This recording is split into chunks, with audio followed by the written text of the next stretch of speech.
Imagine style so eloquent that functionality is secondary. Imagine expert guidance and a process that's all about you.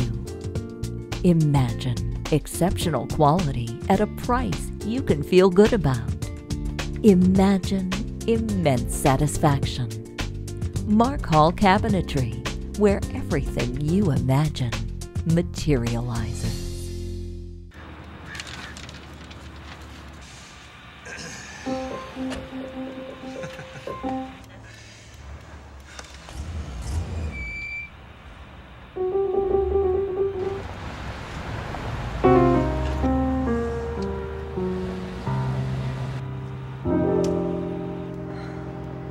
Never dated a plumber before. Remember, there are other courteous people besides Mr. Rooter Plumbers. eNet, your pay-as-you-go work comp specialists.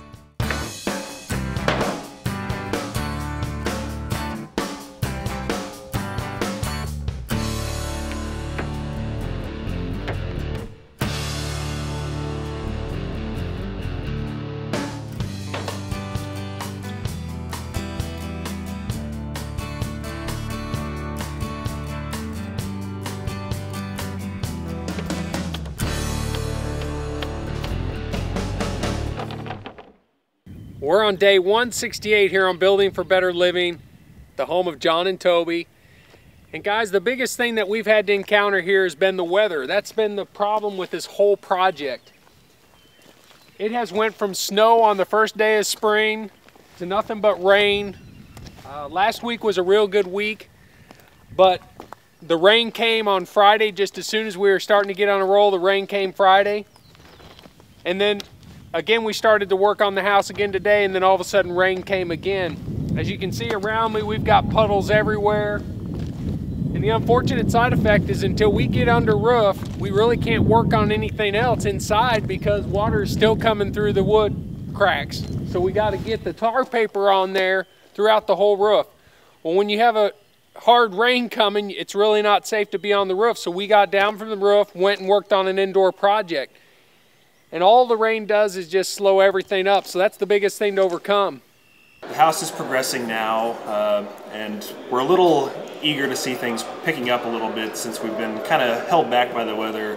We're really hoping that things will start picking up now that the weather's starting to get a little bit nicer and they can get a lot more work done. The thing that's holding us back now is the rain, which is a little bit frustrating. But realizing it's springtime, that's going to happen. But hopefully once they get things under roof, they'll be able to really get to moving pretty fast and start working inside.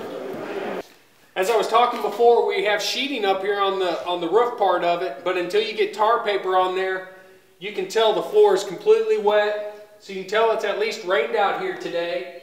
The subfloor is all wet, everything, the water still makes its way in. The biggest thing is if we set the HVAC unit downstairs along with all the ductwork, we still have exposed interior and exposed ductwork, and we don't want that getting filled up with water. So unfortunately, we can't really even run the ductwork until we get that tar paper on. Weather is everything right now. It's been quite an ordeal. Come over here and we'll take a look at the water standing on the subfloor here. Got water right here, and as you can tell, it's right by the hole where they've cut in so the ductwork can be placed there. It's all just too open and too exposed for us to be able to even risk having any sort of water issues. Can it be done? It probably could be. Is it the right thing to do? It is not. We need to hold off until we can get the tar paper on. Another spot over here, you can tell all this water that just comes and holds here. The other thing with that is when a lot of water comes into the house, especially with a covered roof, when water comes in here, it's a little harder for it to dry up. So actually what we're going to have to come back here and do is just make sure that we sand the seams down a little bit. That way everything lays in here real nice and smooth, the carpet and everything, tile as well. So it's key that we get this thing tar papered, and I hope, all things permitting, it doesn't look good. They're calling for rain Tuesday and Wednesday too. Hopefully we can get this thing roofed and tar papered very soon.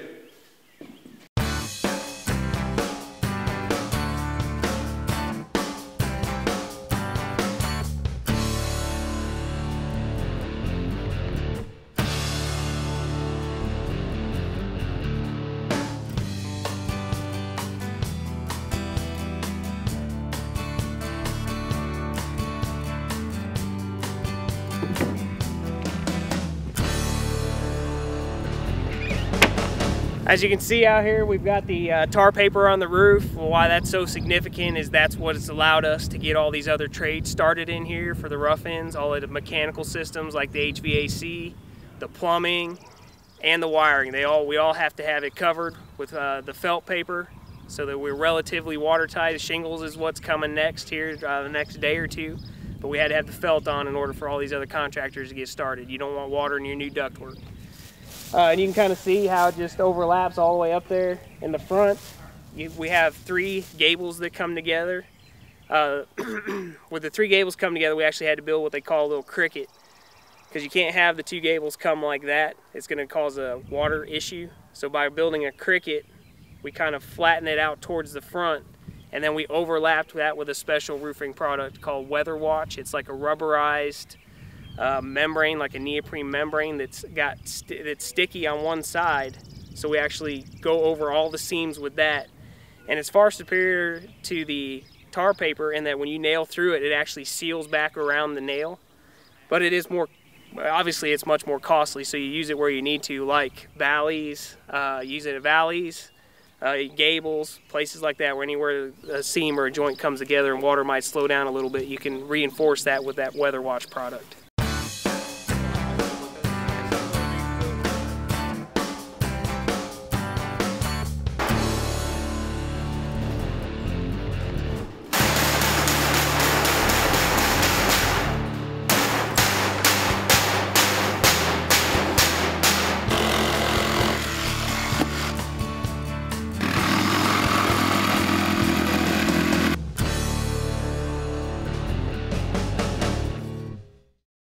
It's called Building for Better Living because that's kind of, I don't know, it's almost like a motto, I think, of Cole and I. We, in our business, give people what they want now. Everybody wants $1 million kitchen, but not everyone can afford it. So a lot of times we'll meet with them, give them the $1 million kitchen idea. They may see it's out of their budget, and we'll adjust it to meet their needs, something that will improve their life right now without the expense. Better quality of life.